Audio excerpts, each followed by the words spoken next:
जाके एक बार सर नहीं यहाँ पर नहीं, आप बस जाके मैं उधर का चेक करता हूँ। यही वाला चैनल का मैं आपको कॉल करूँगा तो आप इधर से बात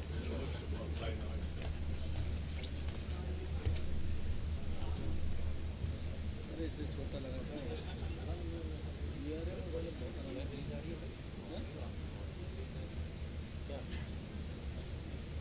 उधर में ये दूसरी का है ना मैडम नहीं है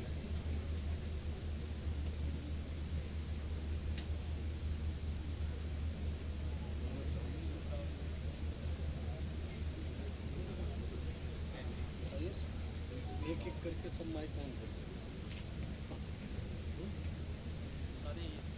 सारे माइक। अब वो कैमरा एक इधर को एक और आगे के पीछे को आगे पीछे हो गया ऐसे करते हुए एक आगे पीछे ये तो जो आगे वाला ऊपर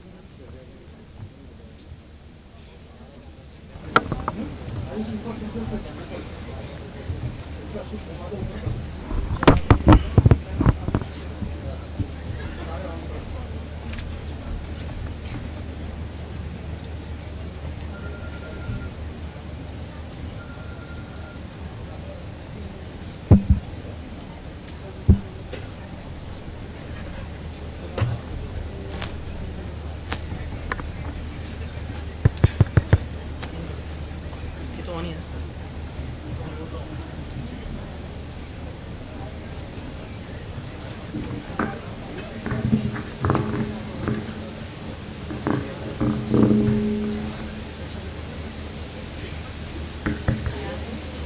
hello hello hello hello hello hello hello hello hello hello hello hello hello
रुक जाओ, अभी 10 मिनट हैं, रुक जाओ। Hello hello hello hello hello faculty आ गई तो नहीं मैं तो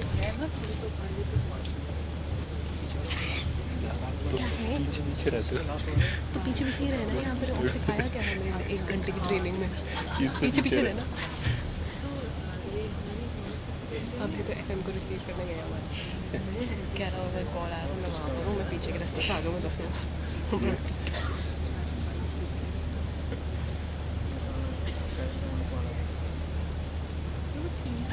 स्कूल के दिन याद आ गए ऐसे अच्छा फोटोग्राफी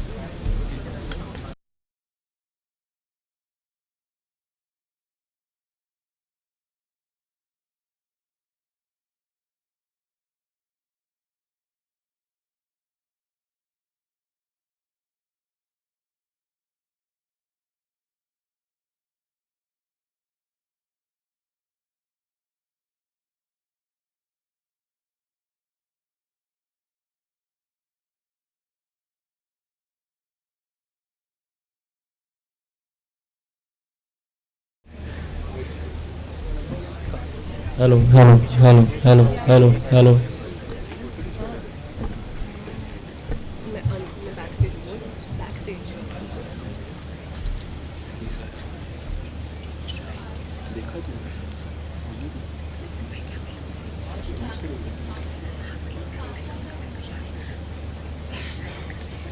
या कुछ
I request everyone to please switch off your mobile phones or keep them on silent mode.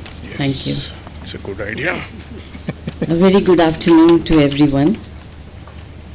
Distinguished dignitaries on the dais, esteemed colleagues, dear students and friends, I extend a warm welcome to all of you to the book discussion on Recalibrate Changing Paradigms by Sri N.K. Singh with select insights by Dr. P.K. Mishra, organized jointly by the Delhi School of Economics and the Institute of Economic Growth.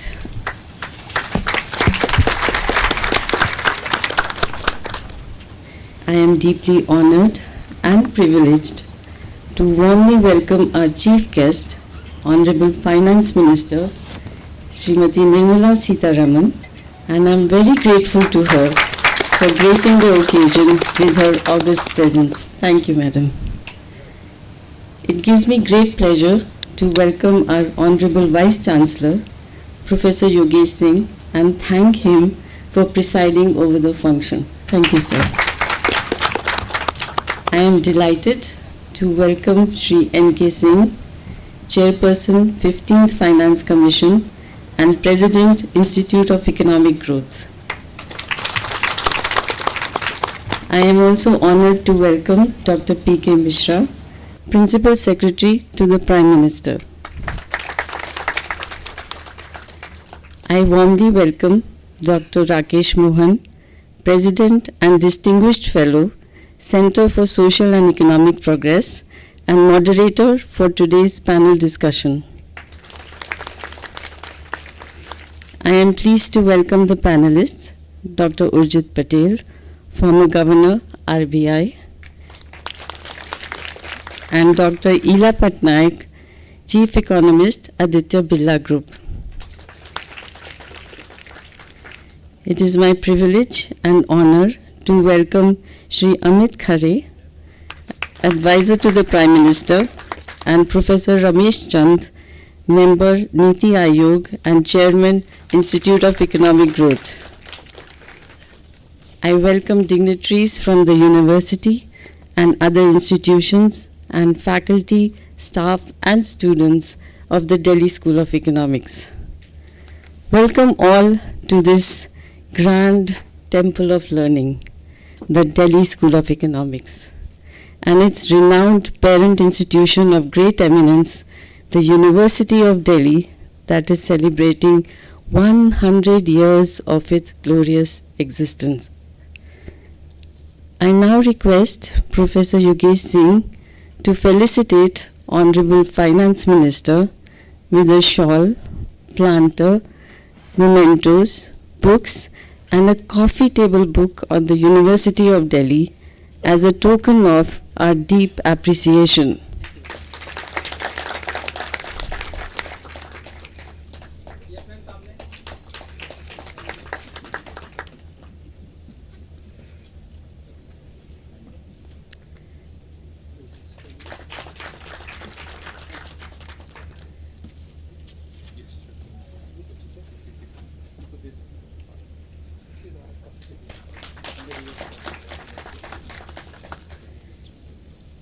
Once again, welcome, Madam.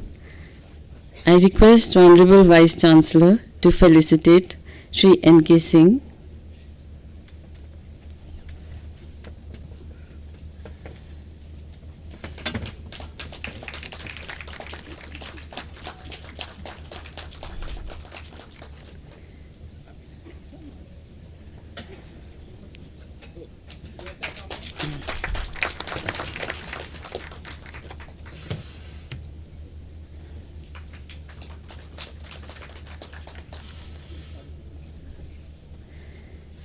I request Vice Chancellor to now felicitate Dr. P.K. Mishra.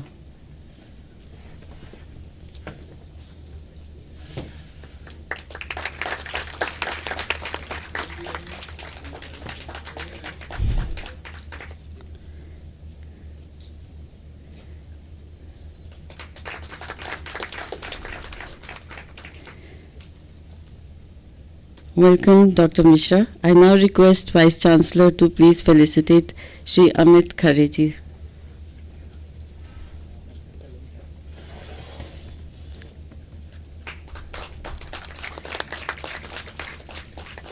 Shri Amit Khareji, welcome once again to you.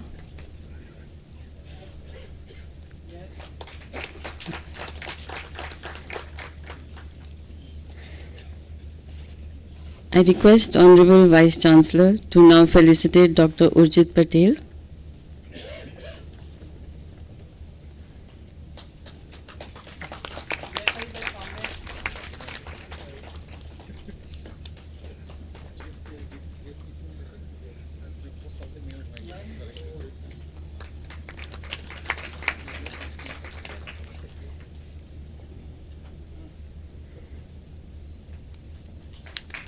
Welcome again, Dr. Urjit Patel.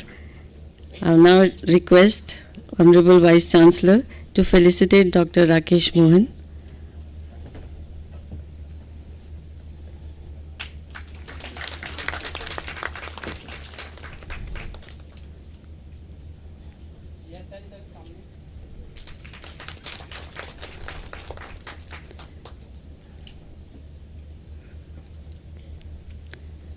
Welcome again, Dr. Rakesh Mohan.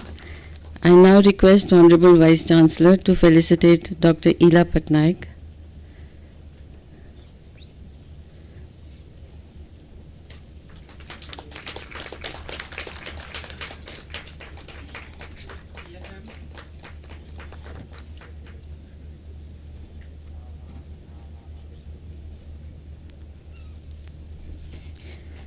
Welcome, Dr. Ila Patnaik. I now request Honorable Vice Chancellor to felicitate Professor Ramesh Chand.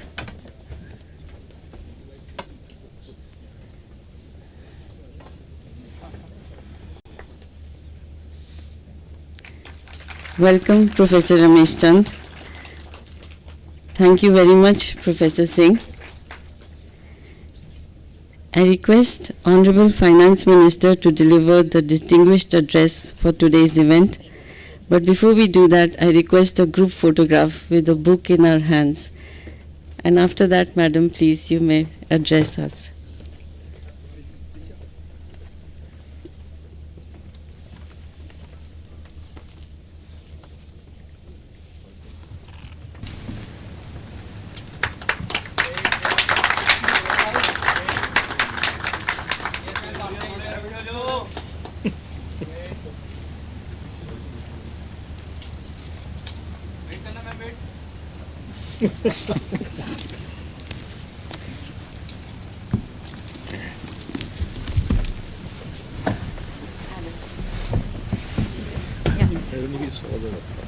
Would you like to speak from there? You can do that. This is more ceremonial than the other is.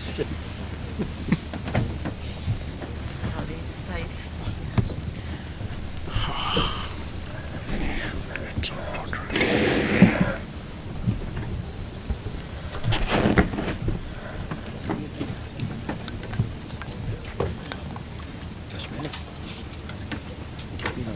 Pashmina. It's actually useful. Good afternoon, good evening to all the eminent personalities on the dais, students and faculty of the Delhi School of Economics, scholars who have been invited for this gathering. It gives me great pleasure to be here, particularly in the context of the book written by Dr. N.K. Singh and Dr. P.K. Mishra, and with a title which I think is very appropriate for today's India, Recalibrate. As I saw the program schedule, the flow of events, there's so much for me to hear from all the eminent discussants. So they will be discussing and we'll certainly be benefiting from it. So I didn't think I had to do too much of a talking. But because many of the chapters pertain directly to the finance ministry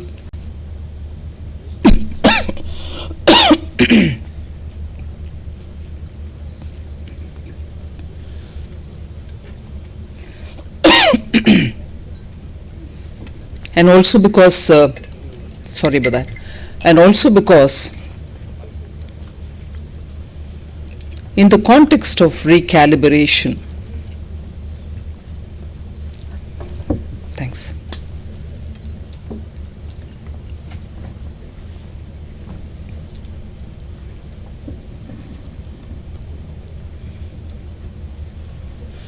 Which is what I think majority of the countries around the world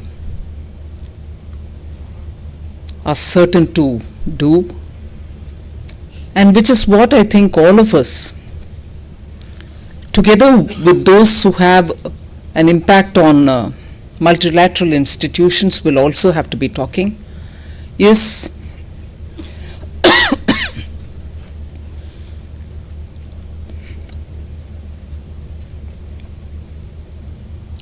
is the world now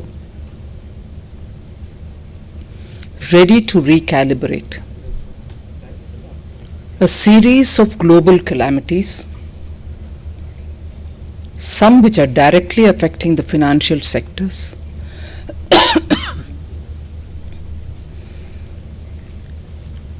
have made the debate necessary. And not just a debate, I think it's time for multilateral institutions also to make themselves relevant by seriously taking a call at recalibration.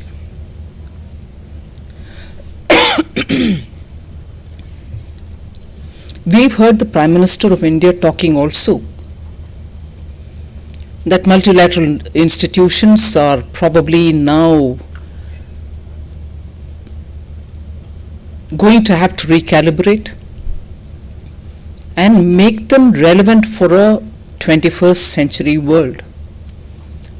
They may be just about 100 years or even lesser than 100 years old, but gradually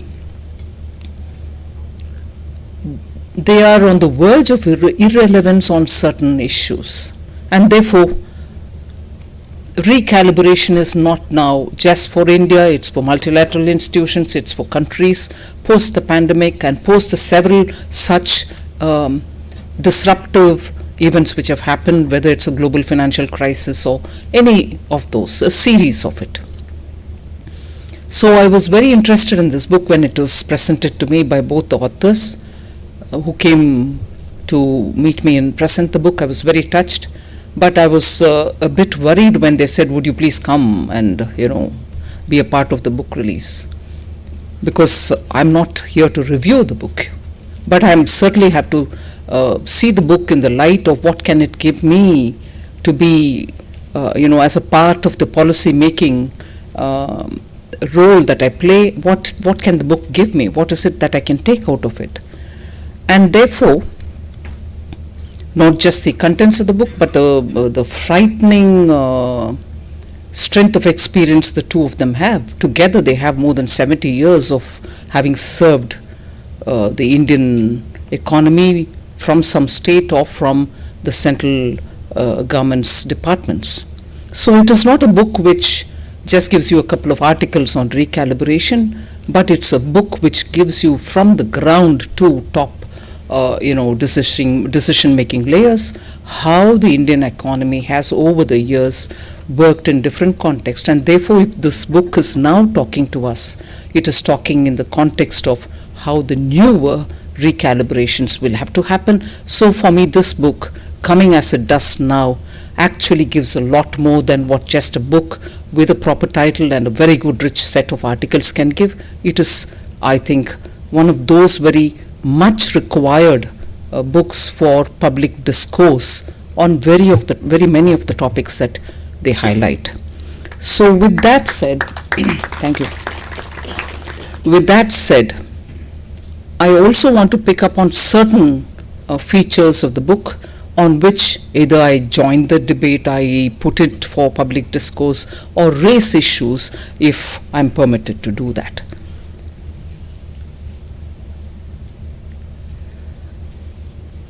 As I'm talking about the book, let me start with one of the reviews about the book, which in the last couple of weeks you've been seeing a lot of people reading this book and reviewing about it. rightly said in one of their lines that this book calls for now reforms beyond the cliched land labor and farm reforms. Actual statement of fact. This book actually gives you a lot of material to think about. What exactly are the reforms going to have to be on? In which direction should it go? What are the kind of reforms which 21st century India requires? Enough of just factor reforms. Enough meaning there's no more debate left for it. You have to do it, you will do it. And there's probably much less requirement for churning on them and saying should we not, how, and so on. That's debate settled. You will still be talking of land, labor, and other reforms, as it was mentioned, farm reforms as well. But this book is the one which is going beyond it and talking about several institutional reforms, and therefore it is timely. It gives you the base material for us to discuss on. I was very enamored by Dr. P.K. Mishra's experiences in the ground in Gujarat. The title of that particular chapter actually drew me to read it much before I started reading the book, because it talks about people, politicians and bureaucrats, and naturally I was drawn to see what is it that Dr. P.K. Mishra would say there.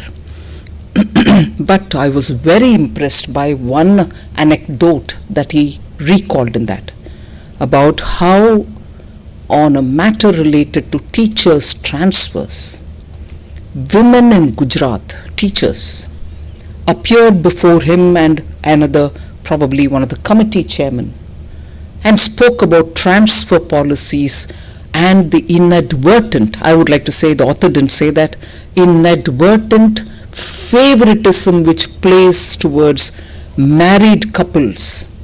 And the policy therefore takes them favorably on board rather than single women teachers.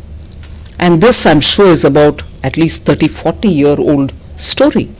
So for all of us who speak about women, women's rights, they don't have a voice. Oh no, that chapter tells you what voice they had to appear before their district administration officer and also the chairman of the committee, education board committee, to say in such language which actually put off the whole meeting. They had to be shooed away, and then they come back to sit in composure and think about what is it that has to be done. And fairness as a principle guides them to give a policy later to address the issue which was raised by single unmarried teachers.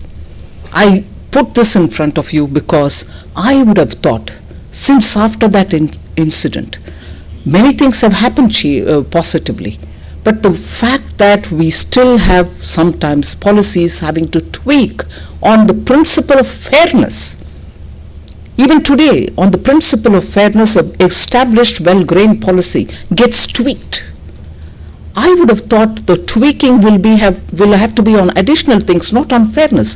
Fairness should have been the first ingrained principle in any policy that you derive, and that classic example stands before us to say policy making will have to first germinate from the principle of fairness and from the principle of gender equity. So that was good, although it's an anecdote. It gives us how policymakers are confronted very many times for even the essential things about a policy making. I'm glad that Dr. P.K. Mishra has not brushed it aside because it's just an anecdote, but that is critical from the point of view of how fairness will have to guide our policy making.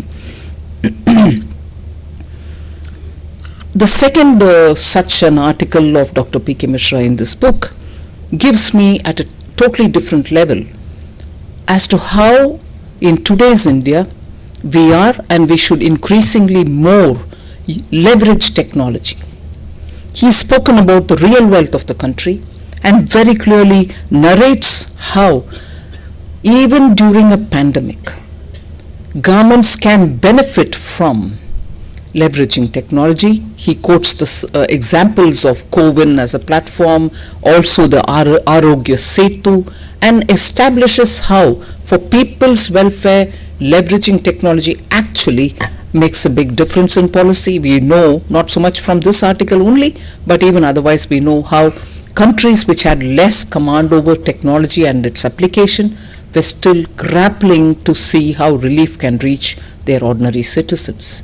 So Dr. P.K. Mishra, sitting where he is now, talking about from the innards of the government, talking about how technology came to the help of Government of India during the pandemic with concrete examples, tells you how governance can be influenced by being nimble at using technology. And the chapter that follows as a recalibration, item number 3, if I may use it that way, is on a topic on which Dr. P.K. Mishra is a recognized global authority on disaster management, on disaster resilience, and action on that ground. Since his days post the Gujarat Kutch earthquake till today, on disaster management, there couldn't have been a better person to write on that topic, and he's written on it. He encapsulates it with one of those little subtitles to the chapters. Risk is global for all of us. Climate change, risk is global for all of us, but the resilience is local. That shall guide the policy is so beautifully put out, that unless you build in resilience, and the resilience should come with resources, with technology, with the adaptation, with the also skilling the local people to be able to preempt a disaster and so on. He gives that title, Resilience is Local when the risk is global, and also clearly probably joins argument, meaning in favor, with the observation that eminent philosopher, thinker of current times, Nassim Nicholas Taleb, uses, that the pandemic wasn't a black swan event. It could have been predicted. So he weaves a good, meaningful debate around that topic of how we could have preempted some, we meaning in this case not just India, the world, the global forces. So I liked when he concluded that chapter by saying, resilience, anti-fragility, all these can only be discussed with meaningful content if it is made a integral part of the India growth story. It remaining as a separate silo is not going to help. So you get a very thick, dense policy making observation when that is made as a observation at the end of the book, end of that particular chapter, where unless it becomes a part of any country's global growth story, in this case India's growth story, your resilience is not going to be robust enough. So I find in Dr. P.K. Mishra's pieces, every line much more than what the words convey there. Every line conveys a lot more because he's only given us the distilled essence of his experience. But if you read it, so many other things can also fall in place, and it helps us to think such a person is sitting where he is, and I'm very reassured that policy and its guidance is with such a thinking scholar, technocrat, and a bureaucrat. So the book, so 50% of the book, although of course I don't know how the articles are spread, I think there are about 8 chapters by Dr. P.K. Mishra, and 5 from Dr. P.K. Mishra and 8 from N.K. Singh, but a good balance between somebody who's still sitting in a position where he can reckon and also take a call on policy making. If I were to pick up on a few things Dr. N.K. Singh has written, with his rich experience in the Ministry of Finance, again his rich experience in the Finance Commission, and of course I'm not picking up on other exposure that he's had in administration. He of course, from among the various chapters that he's written, the role of the regulators in today's India is a very, very important chapter. I think regulators will have to be ahead of the times always, because regulation cannot be after the damage is done. So on that chapter, I think we find how overlap of authority happens, and because of that what can be the implication, and state level regulators and they having to catch up with the game. And talking about regulation, he also finds a parallel that India is at a cusp of change. A lot of things are changing. A lot of things are going to be diametrically different from what we've seen till now. But if India is at a cusp of that kind of a change, he sees an parallel similarly in the regulators, the authorities, the Competition Commission of India, for instance. He cites that as an example. That is the kind of key parallel with the developments which are taking India, that the Competition Commission of India or other regulators will have to do. Otherwise you're always late in regulating, and delay in regulation can hit the people and also institutions. So the emphasis on how the cusp in which India is located in, and which therefore is going to lead us to such very different developmental path, a path which has to be rapid. You need regulators also to be aligned with that change, recognize that change, and be ready for that change. A chapter on which Dr. N.K. Singh has a complete authority is on the matters related to fiscal management. Not only in the chapter, but you hear him speak, you hear him come up with a lot of ideas on how fiscal management should happen. And he's definitely looked at the Finance Commission awards, and also about the states, about regulating the borrowing of the states, and about the mechanisms which are available now, whether they are adequate or not. And of course, he's gently waded in, but carefully stayed there, but not gone into deep discourse on the freebies.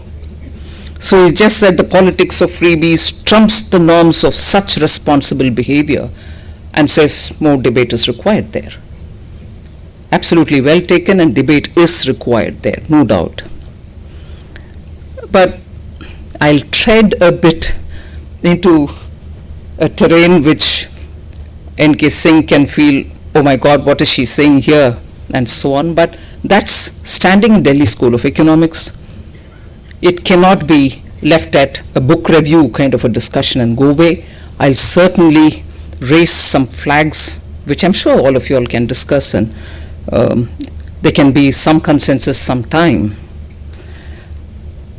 India's country with established tradition and has a lot of institutional strength. Some institutions are very vibrant and some are probably less vibrant. But nevertheless, as envisaged in the Constitution, institutions are in place. Institutions will have to be regenerated periodically. And of course, this book talks of recalibration in the light of 21st century. We will have to recalibrate. So I find a very powerful case being made for a fiscal council, which is not new to this book. Dr. N.K. Singh has been talking about it. And also, interestingly, we've not had the GST Council having its full-fledged, well-developed, it is all settled and it's running kind of a situation yet. After all, only 5 years. But we again find N.K. Singh speak on the need for the GST Council and the Finance Commission to have a better coordination through another institution. GST is just born, 5-year-old. and I don't know whether it is still completely accomplished on very many things which are committed. Work is happening, rapidly happening, a lot of vibrancy in the council. So there is a recommendation Dr. N.K. Singh makes that there should be a permanent body which should help in deliberating with the states, and that should be the one which bridges the GST Council and the Finance Commission. As you know, Finance Commission is not a permanent body, it is commissioned, does its job, and its period ends each time. The reason why I said I will raise a flag here is the call is for two different institutions. One is going to take care of the fiscal management, and the other one is going to take care of being the bridge between the GST Council and the Finance Commission. Not because I'm here, not because I'm heading the Finance Ministry, but I think during the pandemic, and with the good guidance by the entire Cabinet Secretariat, PMO, Finance Ministry, and also because it was a period when the Commission, the 15th Commission, was also looking at a lot of issues, its TOR being given during the time, a lot of interaction happened. And this pandemic, if anything, stands before us as an example, not just for us. World over, there is this recognition that India managed to come out of, and there is, of course, a lot more work to be done. I'm not saying it's concluded. The pandemic has shown the world that India's institutions can rise to, I just spoke about the black swan, white swan, even if it's a black swan. It could have been a white swan. But even if it's a black swan, we could rise to the occasion and address the stress points of the economy, and we could build on and move to give impetus for the growth itself. There's enough provision in the Constitution, whether it's Article 293.3 or 263, about which there's a slightly different kind of, but in this context, a reference in the book itself. So, institutions which have not had an occasion to be fully invoked or fully set on course or fully function to respond to developing situations have all risen together and worked. So, I just want to flag this debate about newer institutions which will have to start the trial of standing up to challenges, older institutions which did not get activated but which got activated during the pandemic, and the powers vested in the Constitution which are invoked by the Finance Ministry are all there before us to see as to how India has effectively utilized them, effectively used them, and effectively continues to use them to get the economy on its toes. And the center-state relationship, which also very gently gets calibrated into this debate, are all continuously happening, whether it is in the GST Council or the Finance Commission in itself, when the Finance Commission goes around the country collecting views of the states as to what can be recommended given the terms of reference of the Finance Commission. And the GST Council, which happens once in 3 months, ideally, sometimes of course gets extended to 4th or 5th month, are all intense interaction of the center and the states in the capacity of the council. When we are seated there as equal members. There are no artificial lines between the state and the center in the GST Council.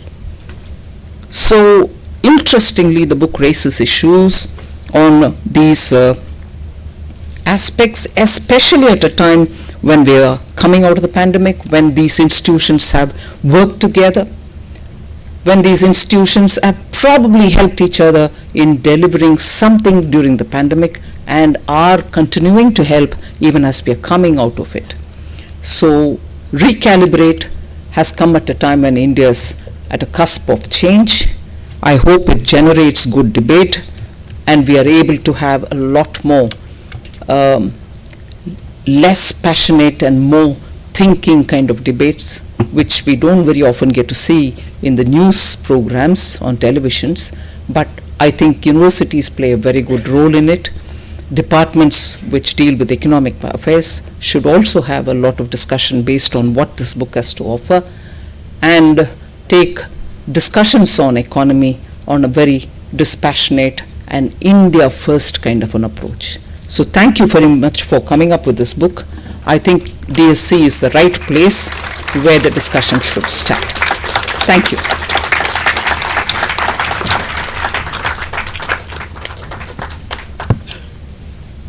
Thank you, Madam, for an enlightening address and for raising several important concerns and issues. Thank you very much also for coming to Delhi School of Economics and giving your views to all of us here.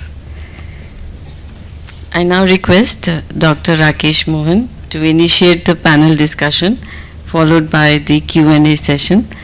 If you prefer, you may use the mics on the table. Yeah, I think that might save time, actually, Yes, rather than going thank you. up there. First, students and faculty of the Delhi School of Economics and from others from Delhi University, all the distinguished guests on the podium. I feel deeply honored to be asked to participate in and moderate this discussion. I do, of course, feel intimidated, since I've never before moderated a discussion that includes the Finance Minister of India, the former chairman of a Finance Commission, 15th Finance Commission, the current Principal Secretary of the Prime Minister, a former Governor of the Reserve Bank of India, particularly one who even the then Finance Minister could not moderate.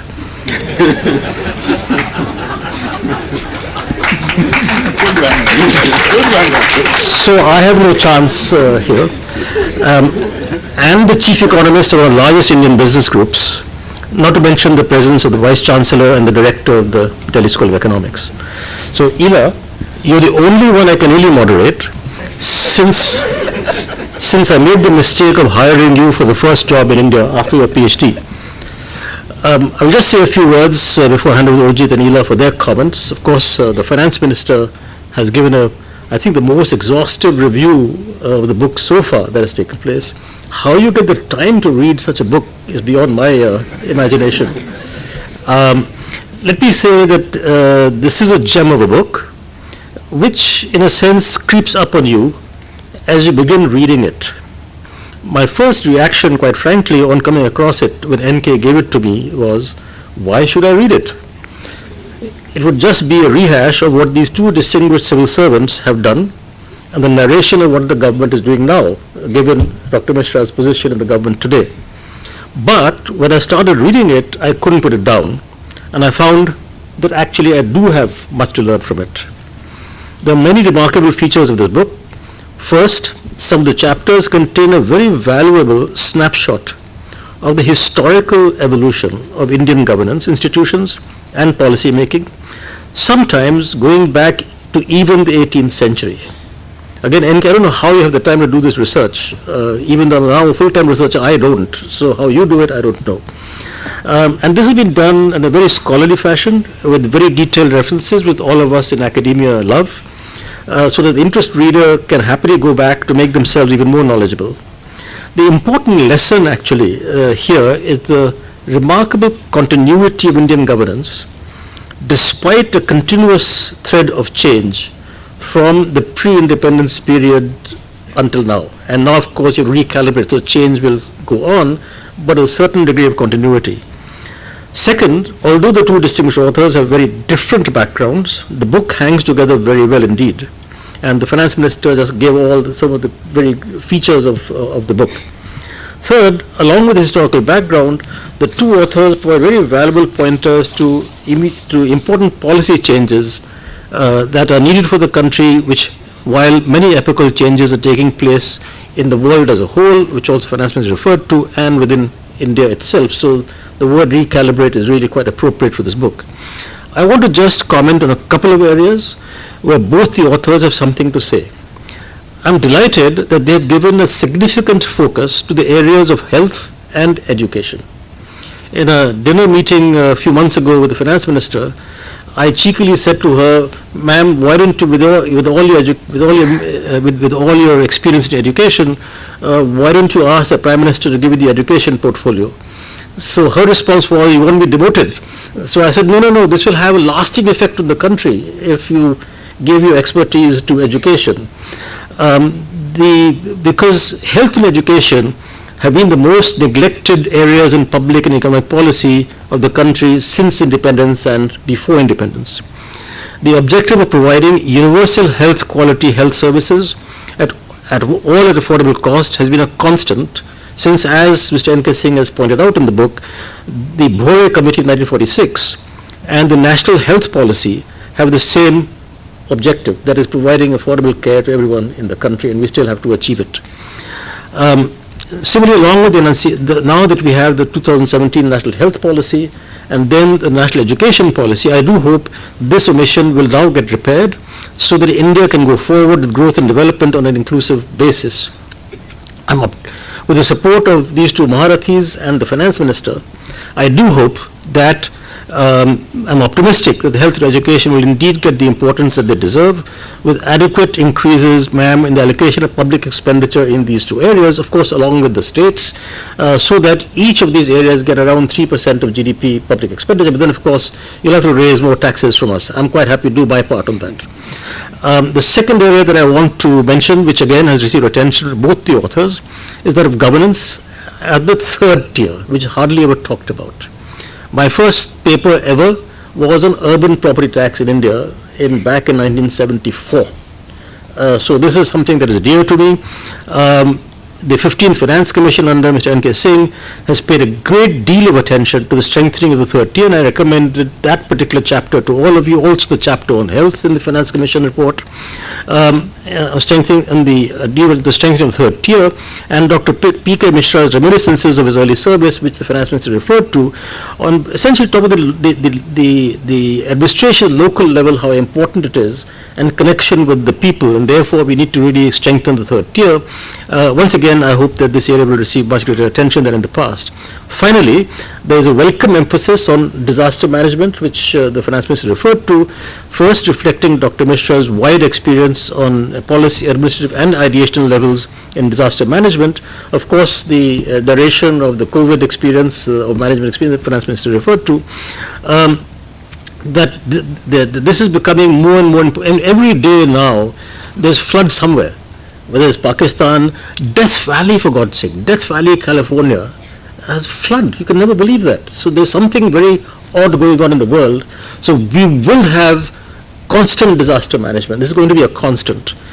So therefore, the very welcome focus by Dr. P.K. Mishra, and of course N.K. has covered this issue from the multilateral agenda point of view, which again the Finance Minister referred to, the global, the attention to global public goods, particularly on climate change.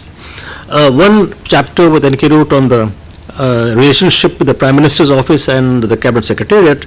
I felt he didn't go far enough, but I thought he didn't go far enough in deference to the position his co-author holds at present. I wish he had done a little more on the relationship with the Prime Minister's office and Cabinet Secretariat, but the one statement that he made was very useful, which was that the Cabinet Secretariat reflects stability, whereas the Prime Minister's office is an agent of change. And I think that what occurred to me while I was in the government was the role that the Cabinet Secretary played during the difficult years from 1989 to 91, when the different governments, a lot of instability, financial economic crisis coming up, and then in 1991 to 1996, the role the Prime Minister's office played in the economic reform process. So let me end with one complaint. I can't do anything without complaining about something. Although there's a lot of discussion at various places in the book about changes that are needed in the governance structures of the country, the book does not provide adequate guidance on how state capabilities can be enhanced so that the country can cope with all the issues that have been addressed otherwise so eloquently and in candid fashion in the book. Apart from being a gem, this is going to be a classic. and I recommend all of you to buy it and read it, and tell all your friends as well.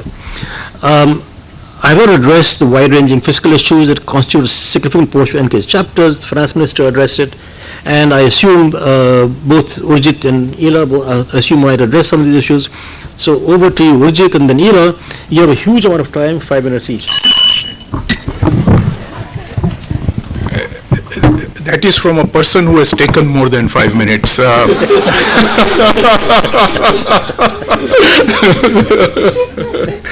So it's an honor for me to be here at Delhi School of Economics. The one person I have worked professionally with is Professor Pamidua. She and I served on the Monetary Policy Committee, the first one, when inflation was kept at 4%.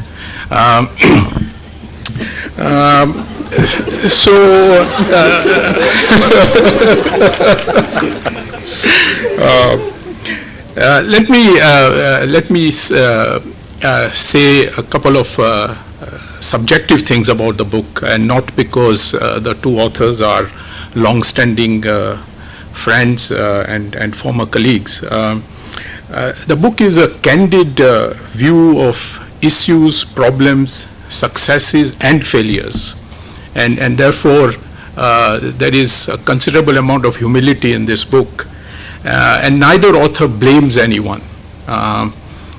If something goes right, generously credit is given to a wide number of stakeholders, and explained why credit is given.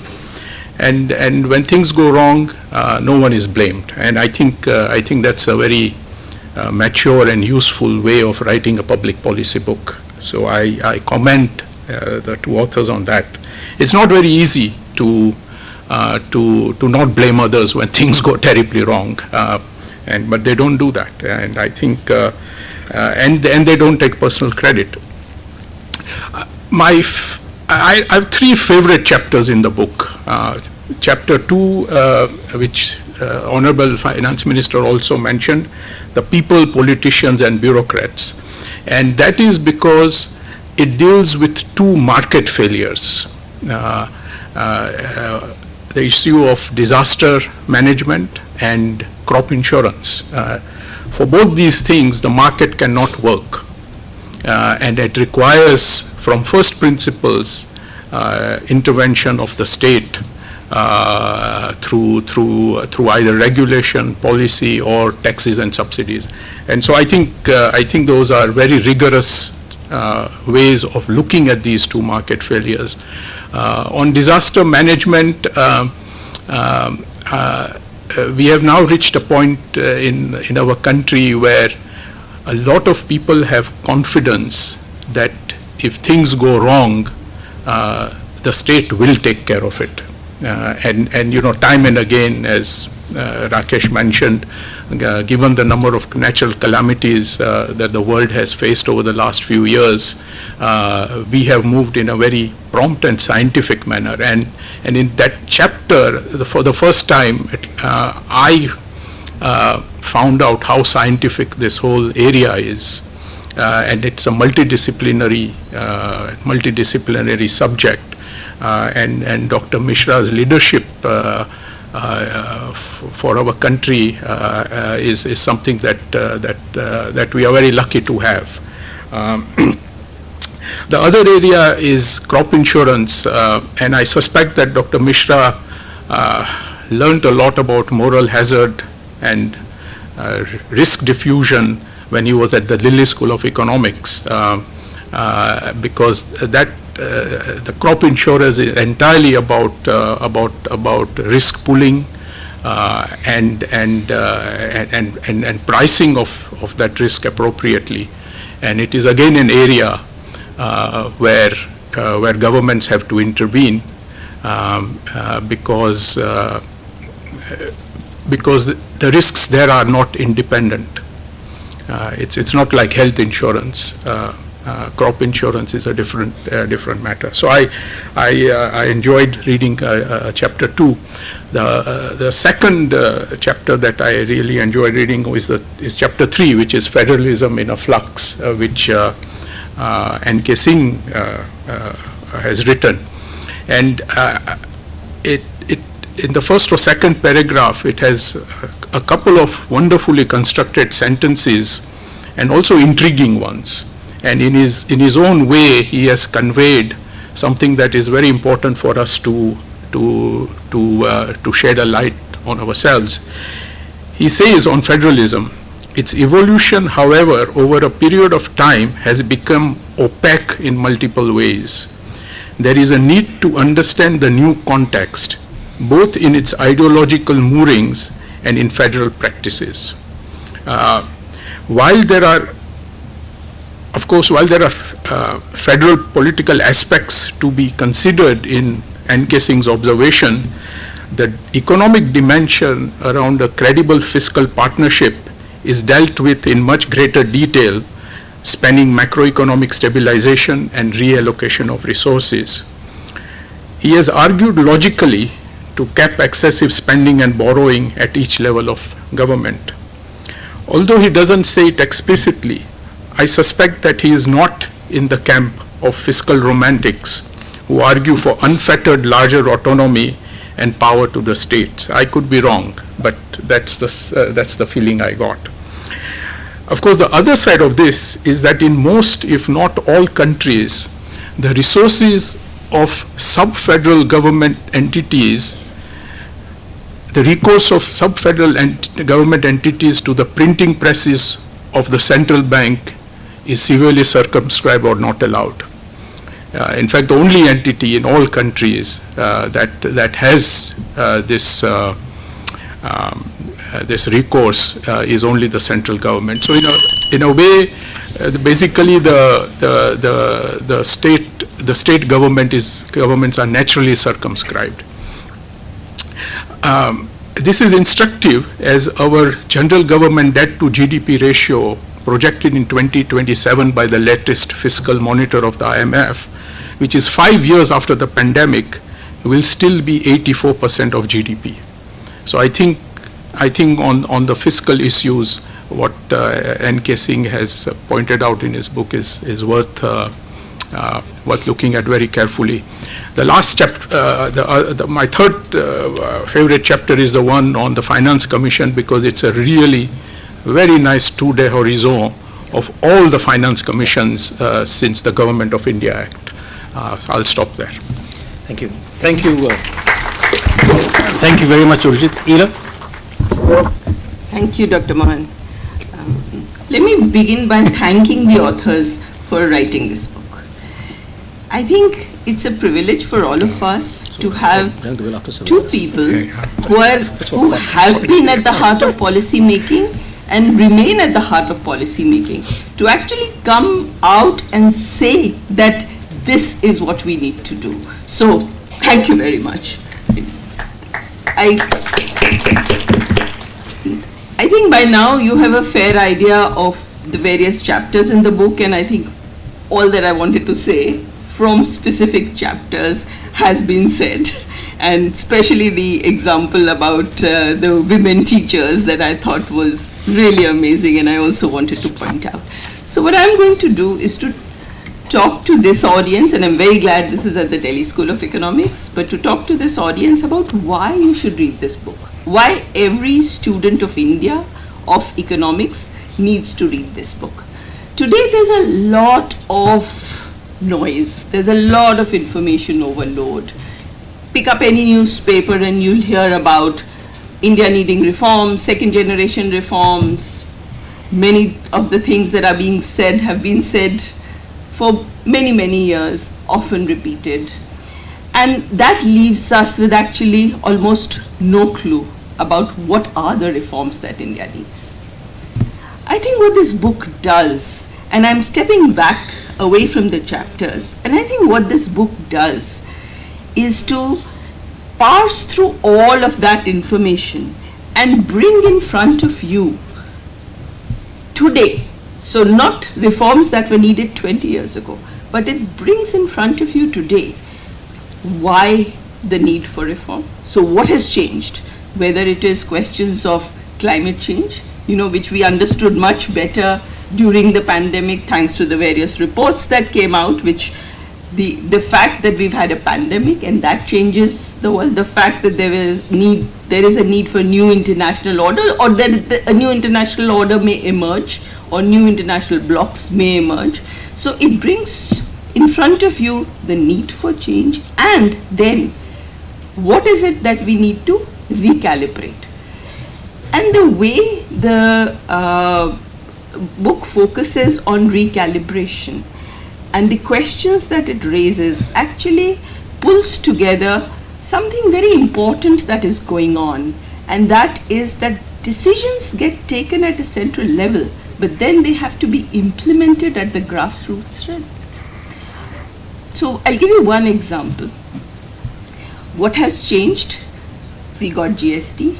After we got GST, a lot of taxes, and this is well described in various parts of the book, so I'm just pulling it together.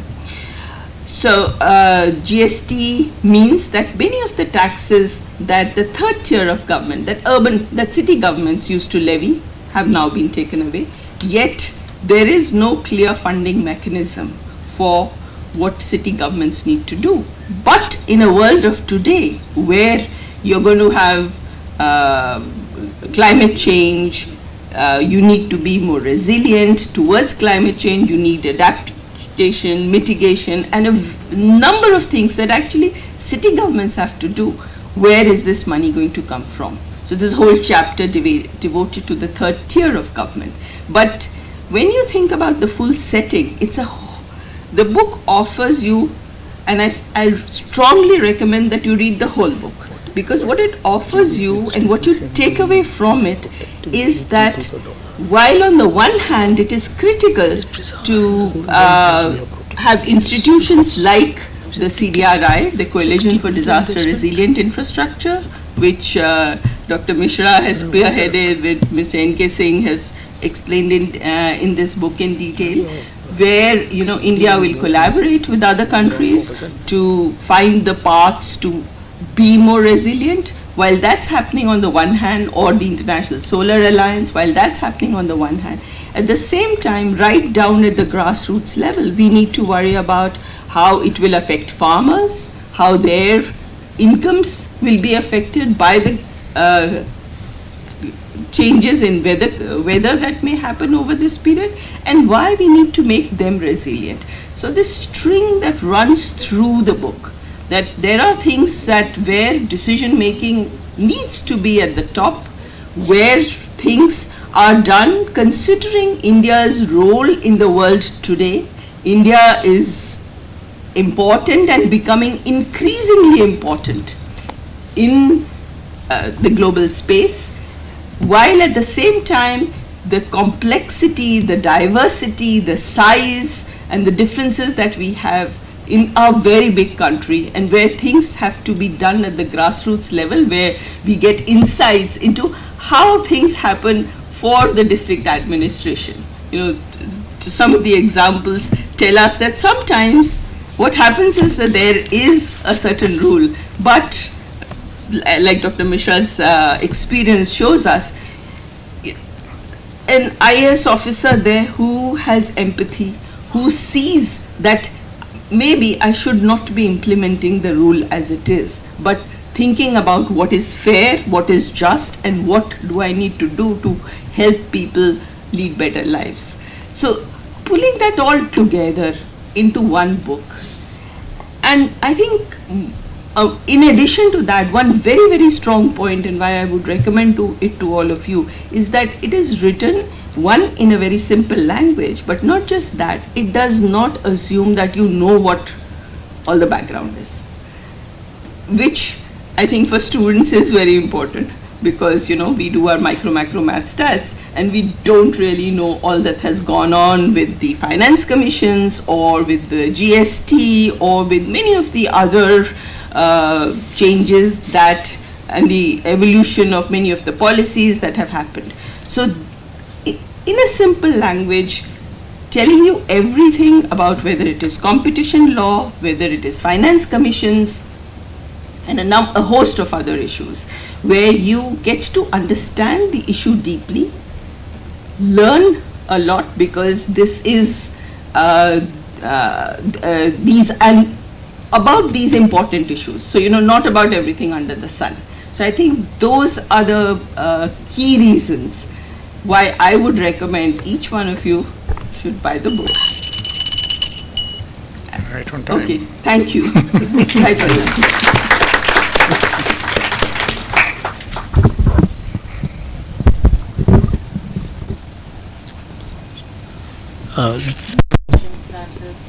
Yeah. We can start the Q&A session. Do we If you have questions, How can much raise time? their How much time do we have for that? hands. About 12 minutes. 12 minutes. Okay. Yeah. Questions? Yes. In the middle there, the red shirt. Thank you so much. It's nice to hear about the book. Yeah, two stalwarts of Indian governance, I think they have been there and they have written. Congratulations. Looking forward to read the book. I have very simple questions. We have been talking about this refugee culture, the refugees. In fact, most of the states have crossed the limits prescribed by FRBN 2017. That is, the general government paid more than 20% of their GST. Almost all the states. Now, what is the solution? Like, how do you really find out what is necessary fee is, what is unnecessary fee is? Do we have to go to the judiciary to define the space of the executives? Or do we need central government to impose on the states through different incentives or disincentives to finance commission? Will it have implications on federalism? Thank you. I think, yeah. Would you like to take 3 questions at a time? No, there are only scope for 4 questions, okay. Have all the questions. Okay. So next one? No, there got to be more questions. Yeah, yes, please. The lady with the white chunni. Yeah, Neha Verma. She's college teacher in Kirori Mal College. Yeah. Thank you so much. It was actually an enlightening discussion. My question is basically talking about recalibration. So my question is about regarding the monetary policy framework. How do you see the future of monetary policy framework in the context of recent crisis? So when global financial crisis came, there was a lot of talk about looking at financial stability along with inflation targeting. So are we, right now moving towards looking at exchange rate mechanism also? So there's a possibility of change in future monetary policy mechanism? Thank you. Excellent question. Third question? Yes, please, right in front. I think it's high time that the government should lay down the difference between a welfare scheme and freebies, because this is what confuses a lot of state governments and governments. So there must be a clear demarcation between where welfare schemes end and where freebies start. Thank you. Last question? Is the middle there, lady in the red shirt? Yeah, Sujata, yes, please. Yeah, she's a PhD student. Hello, sir. So my question is with regards to digitalization and the technology leverage which sir has mentioned. So sir, indeed we have a digital divide with reference to digitalization in the country. So what is the report on that? Thank you. Who wants to go first?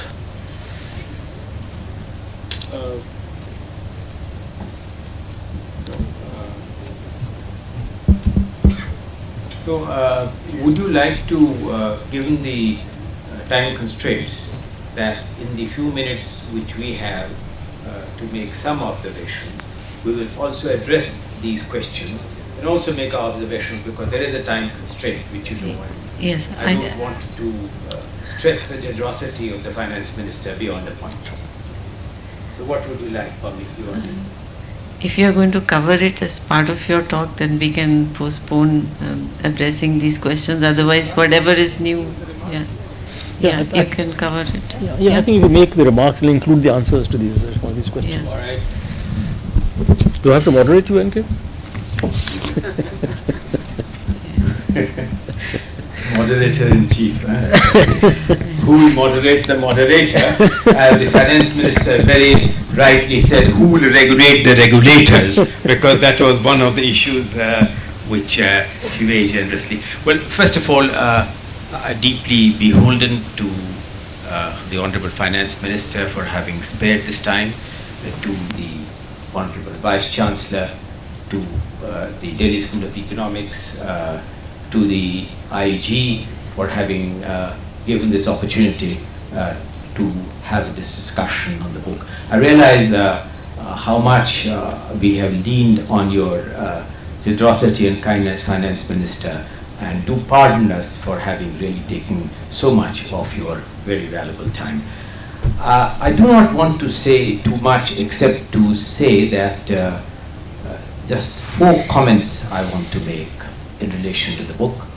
First and foremost is the comment with which you ended, Finance Minister, that there are no finality to many of the issues, but that these discussions are in a state of flux.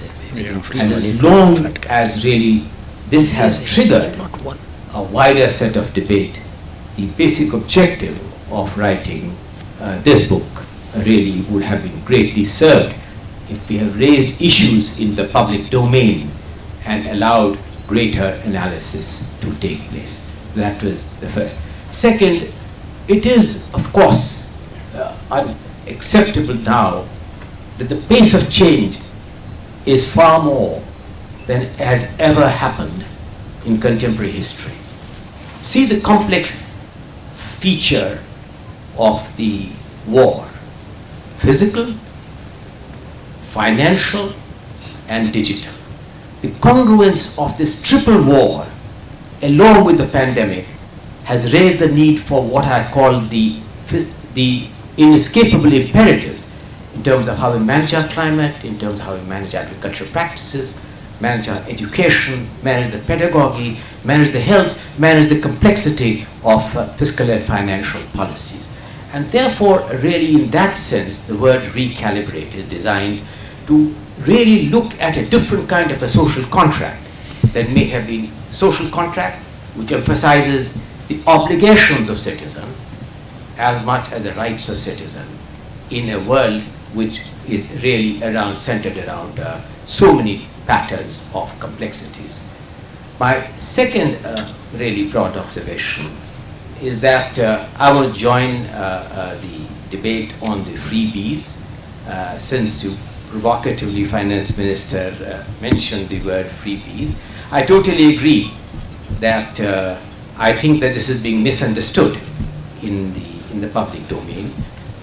Finance Minister has more than once clarified that education and health or infrastructure are really have wide externalities, and these need to be financed. But one important point, I do not know if you remember, Finance Minister, which you said in one of your interventions, is that freebies or no freebies, all must be transparently provided in the budget itself. And that itself will be a very, very fundamental change to the nature of the debate on the freebies if they are explicitly provided in the budget. My third comment, the last one, given constraints of time, is that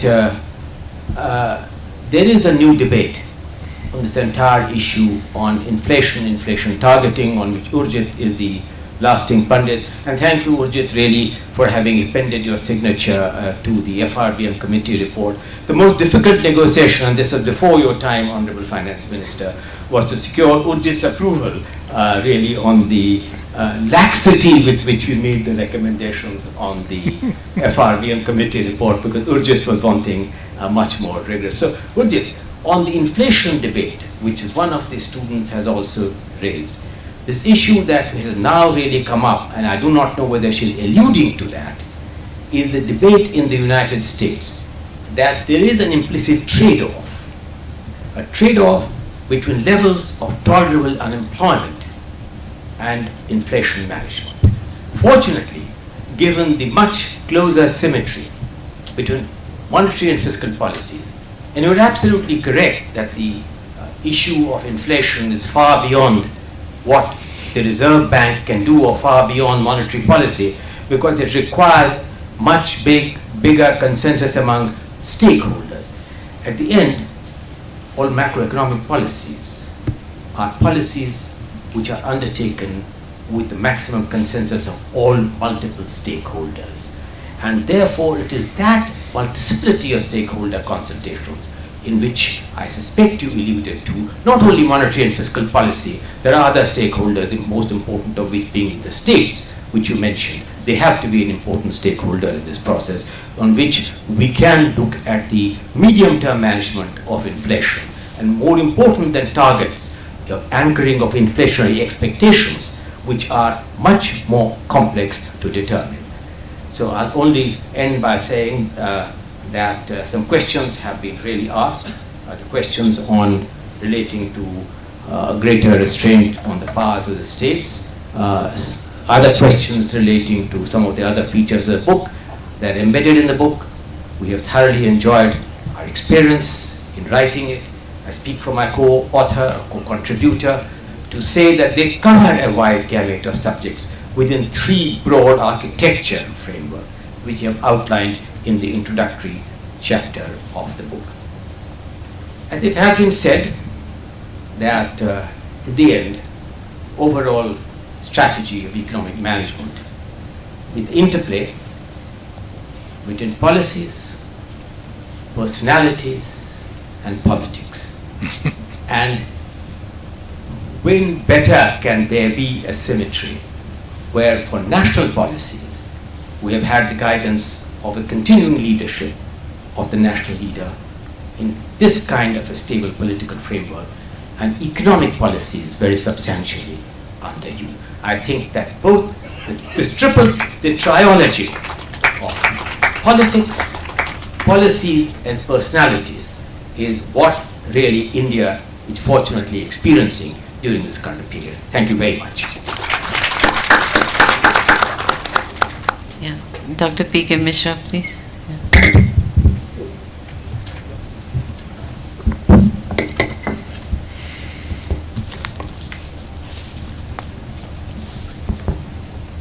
Honorable Finance Minister, distinguished panelists,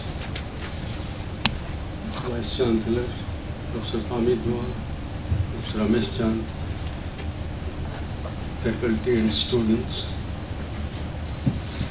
There is so much which has been said about the book, about the different chapters. I don't think I have much to add. All that I would like to say that I have a feeling of nostalgia, a feeling of coming home when I am here, because I remember my first exposure to the Delhi School of Economics 5 decades ago, when I came from a small place. In those days, I was really awestruck by my peers, their intellect, and the teachers of the time. But that laid a very strong foundation, because even those days, Delhi School was known for exposing the students to knowledge in the frontiers. Even those days, I remember the areas of teaching was relating to mathematical modeling, even choice theory, Arrow's impossibility theorem, and so on. So all those could stand in good stead. While writing these chapters or compiling these chapters, I must thank Mr. N.K. Singh, because he told me about almost 1.5 years, 2 years ago.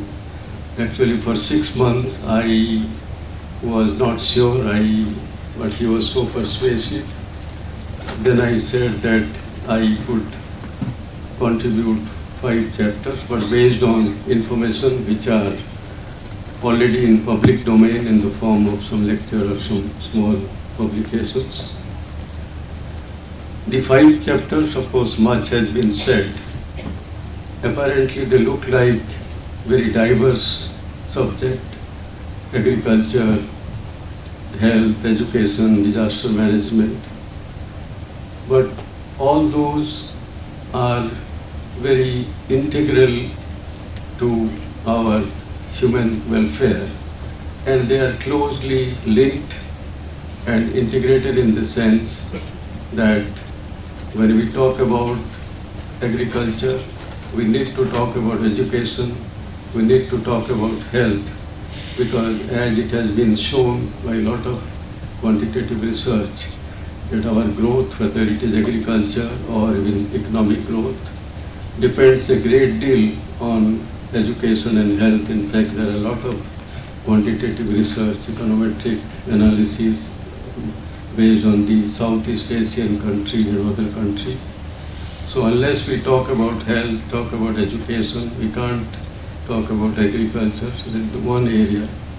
The other thing I have tried to bring out, that ultimately whatever policy we frame, it is how it is implemented. It is not very difficult to frame policy, ideas are there, but how those are implemented on the ground at the district level, sub-district level and village level. And ultimately it's the people, and people means there are so many stakeholders, the people themselves who are the target groups, the administrators or bureaucrats, and also the politicians in a democratic setup who play a very constructive role very often. So how it actually operates. So these are some of, and of course, because I remember those days when I was at the Delhi school, those days things were very simple, the admission process was very, very simple, but now things have changed, and technology has caused a lot of disruptions everywhere. So that is one area where I have to try to say that how technology can help, particularly in the post-COVID world, not only in health and education, but also in agriculture. And technology, possibly even 3 years ago, before the COVID, we couldn't imagine how technology will change, though it was changing very fast for the last 10 years or 15 years.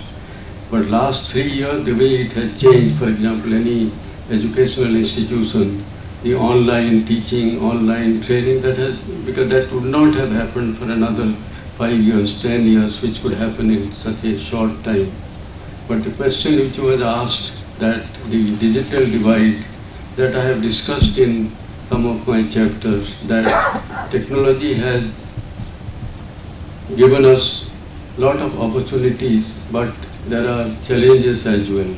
People who are not having any access to technology, not having a laptop or not having a good connection in the remote areas, there can be more of deprivation, more of inequity. So when we talk about technology, whether it is in education or health, we must talk about how to bridge this digital divide, how to have more accessibility of people who are underprivileged. So some of these areas have been discussed. In agriculture, I have tried to focus, for example, a lot of work has been done since the Green Revolution, even before, and we have done tremendous work in agricultural growth, but farmers, still there are talk of farmer distress and all that. What I have tried to hypothesize is that risk, because agriculture is probably riskier than other economic activities, and how to address the risk is a perpetual problem, and that probably we have not been able to address as much as we should. And that is how, of course, as Dr. Urjit Patel mentioned about crop insurance, which is a very big area, and there are issues of moral hazard and asymmetry of information and so on, how to address that. So that is one area. Then, of course, the chapter on people, politicians and bureaucrats. The idea was not to just recount some of the experiences and say I did this, I did that, but how in the field level when we implement development schemes, and I have talked about early years after the Gujarat state was created, and the conclusion seemed that that time I did realize that, but even during the COVID-19 the experience where the role of people, role of political executives, role of doctors, role of bureaucrats, that was in a very combined way. And our Prime Minister, who talked about Janta Curfew, who tried to engage not only the people but also the doctors, the engineers, the industries, because we didn't have, before the COVID, we had to import personal protection equipment, PPEs, ventilators and so on, but within a short time with the cooperation of all these. So those hypotheses work also at a very macro level.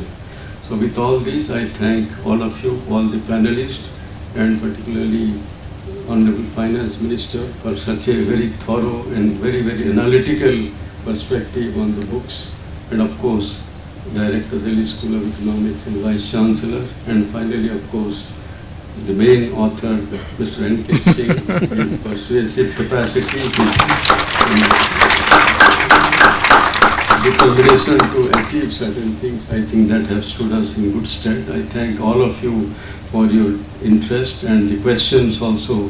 And of course, finally, of course, the issues of the monetary policy, fiscal policy, one has to go a long way. This debate will go on, but when we talk about FRBM limit and so on, there can be question what should be the limit, whether the limit is X, Y. Of course, Mr. Ujit Patel will talk about 3%, somebody can say 4%. The debate will go on, but actually when we work in the practical field, I think one has to look at that. And finally, I would like to say that at Delhi School of Economics, those days in econometrics, always we have a, say, y equal to a plus by, bx and so on, but there is that e, that residual, which I think the whole econometrics centers around that residual, and we have to think about the residual when we talk about monetary policy, fiscal policy and so on. And last thing, I can't resist my temptation to talk about, ultimately it is the incentive, because when we talk about any policy, it is the incentive effect. I don't talk about freebie or incentive in this context. Incentive means, for example, if I am insured and so I have medical insurance, I'll spend more money than if I am not insured. So that whole issues of moral hazard, the incentive, any policy we talk about at the national level, state level, we should talk about incentive. Because I remember when I was doing my PhD with Michael Lipton, he mentioned two things. He said, for a long time we talk about demand, supply and econometric model, but it is the incentive effect, which a lot of research in the 70s, 80s they have shown. So that is most important. So we should talk about what sort of incentive. And of course, finally he said that many things you are writing that is mostly only based on data and how data is analyzed, what the model says, what is significant, not significant, but you are not bringing out anything of your experience, because by that time I had already worked for about 17, 18 years when I did my PhD. So he said you are not bringing about your personal experiences which can give insight. So that was the main defect in your writing, he said. So these people, politicians and bureaucrats, I try to reflect some of those. So thank you very much for your patience.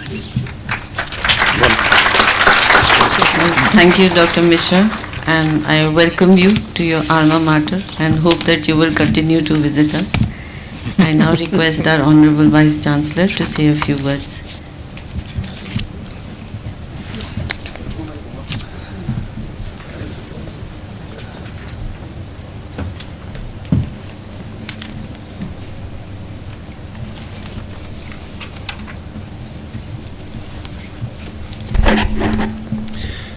Good afternoon, Honorable Finance Minister, Madam Nirmala Sitharaman ji, Mr. N.K. Singh, Dr. P.K. Mishra, Professor Ramesh Chand, Shri Amit Khare, then we have with us Dr. Rakesh Mohan, Dr. Urjit Patel, Dr. Ila Patnaik, Professor Pamidwa, other distinguished outstanding academicians, students and my dear friends. On behalf of University of Delhi, I welcome you all, because we are celebrating our 100 years, so we are in the centenary year, and congratulations to all of you for that. And those students of University of Delhi School of Economics, now all of you know that authors of this book were students of Delhi School of Economics. It's a matter of pride to all of us that they have written such a wonderful piece of work, and a discussion has been organized in the centenary year of University of Delhi. And we all know India is changing at a very fast pace, direction is very right, and speed is also very good. But only one thing, sometimes I also feel that if we have to do something very, very significant, only we have to accelerate this speed. And when I say the acceleration of the speed, it means what? 8 to 10% growth rate for another 25 years if you want to be a developed nation, as Prime Minister has said that 2047 India should be a developed country, and one of the very most important tool, and today we have Finance Minister of India with us, 8 to 10%, मैं थोड़ा डर के ही बोल रहा हूँ, वैसे मैं 10% बोलता हूँ, 8 to 10% growth rate for another 25 years to be a developed, prosperous, and then we will also be able to eradicate poverty from India. And that's why recalibration is necessary in most of the things, whether it comes to policy, institutions, and the governance structure. So this book explains many interesting facts, figures, and features of India's growth story. And one interesting thing which I noticed when N.K. Singh ji has written about the Article 1 of the Constitution of India, and he said that in the Article 1, yes, India, that is Bharat, shall be a union of states. But most of the time we confuse, and they try to answer this federation or the union of states, and they said, although because our structure is based on the Government of India Act 1935, which was what? A federal system with the states and the provinces as different units, and country, they said the country is described as a union, although its constitution has a federal structure. Although I am not a student of finance, neither finance nor law, I could not understand this difference still. It's a union, but structure is federal. But yes, I could understand some of the points here. It's a wonderful book, and another important chapter like empowering hands that feed us. Mr. Dr. P.K. Mishra has written it, because share of the agriculture and allied sector when we got independence, and after a few decades of independence, it was 52%, because size of the economy was also not very large. 52% were coming from the this, and now it is only now it is 20% or 18% per se, and 45% labor force work in the agriculture. But the developed economy, what is happening in the developed economy, 5% of the people employed in agriculture sector, and poorest countries have more than 50%. So we have long way to go, and we have to machinize, and many steps we have to take, and Government of India is taking many steps in that direction. And book has a chapter on national education policy also. And I am very happy to share that in Delhi University now we are implementing national education policy and most of the provisions of national education policy. The students, the students who will be admitted in this academic session, they will be under the national education policy. So it's a matter of pride to all of us. Congratulations to all of you. And the focus of this book is that the Government of India should focus on 3 sectors which are more important: education, education, health, and agriculture. All are very important. And one last thing, when in the first chapter about the governance structure and the PMO and the cabinet secretariat, they said who should give the last advice to the Prime Minister. But finally they concluded rightly also, the PM is entitled to the best advice available on the key policy issues and the new frontiers of access that technology can offer. So it means what? Now things are coming from every direction. So old systems, old practices may not be that relevant in that area. So this is a good book for understanding government, governance, and constitutional provisions. And very impressive introductory remarks which is in the book is what? Attempts to look back in order to look forward. So I am thankful to our earlier students, those who are they both were alumni of Delhi School of Economics. They have done a good job. And my dear student, those who are here, you can also become tomorrow like them. Inspire from them, learn things from them, and please read this book carefully. That will not only help you but also will develop a right kind of attitude for India, which is required. Thank you very much.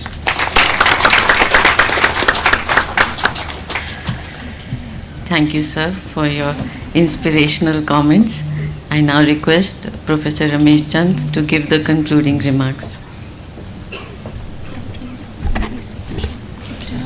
Madam Finance Minister of India, Shrimati Nirmala Sitharaman ji, authors of the book, Vice Chancellor DU, moderator, panelist, Shri Khare ji, Madam Dua, and participants in this book launch function.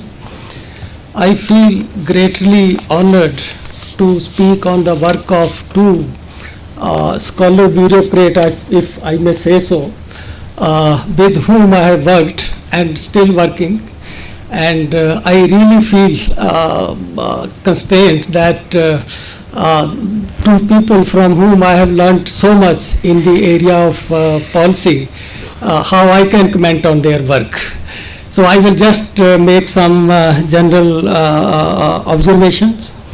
I feel this book by Dr. Mishra and Dr. N.K. Singh has arrived at very opportune time when the country is celebrating Azadi Ka Amrit Mahotsav, when we are reflecting on our achievement of the past, our failures, and also when we are preparing for next 25 years Amrit Kal. If we have to meet aspirations of our people and make India a great economic power like China, we have to set and achieve ambitious goals through transformative changes. In pursuit of this, our Prime Minister has been setting appropriate goals since 2014 onwards. I feel that these goals cannot be achieved through business as usual approach or by treading the same path. 13 essays written by Dr. Shri N.K. Singh ji and Dr. P.K. Mishra in this book launched today articulate the need for changing paradigm and provide insights for action. In many areas covering governance, service delivery, inclusive development, health, fiscal issues, sustainability and environment. As Dr. Mishra has already mentioned, the challenge starts when it comes to implementation, or I would say when it comes to action. How to recalibrate processes, institutions, bureaucracy, governance, contract, etc., and move from business as usual to business as unusual is really a formidable challenge. Shri N.K. Singh ji and Dr. P.K. Mishra have handled the levers to recalibrate for a long period. Their combined experience, I think, is near to 100 years, 1 century of recalibration. And I feel that their reflections presented in this book can be a very valuable guide in our journey during Amrit Kal and to convert our dream of making 21st century as India's century a reality. I strongly feel that the central message of this book to recalibrate needs to be pursued vigorously at all levels, at various levels. I would urge D School and Institute of Economic Growth, our leading policy think tanks, to initiate debates around the themes of recalibrate, to charter a clear roadmap for healthy and transformative changes and reversing adverse trends getting set in many areas. I would conclude by saying that despite the pressure and temptations of populist measures in the ongoing socio-political milieu, the current regime at the center has shown strong willingness to recalibrate proactively. The approach suggested by the authors in this book will strengthen this bill and resolve of the country toward positive recalibrations. Friends, I have many more things to say about the book and also about the author, but respecting the time, I stop here. Thank you. Thank you very much, Professor Ramesh Chand. I once again thank Honorable Finance Minister for her august presence and for making this event memorable for all of us here. I especially thank her for her patience because we have far exceeded the time that was allotted to us, and I apologize to you profusely for this. I also thank distinguished dignitaries on the dais for their participation and insightful intellectual thought, leaving us with much to ponder and reflect upon. Thanks to everyone present here physically and several connected online in this event. I now invite all of you, guests, faculty and staff, for tea and refreshments, the grand finale of this event in room 107 of this building, first floor of this building. Thank you very much, all of you.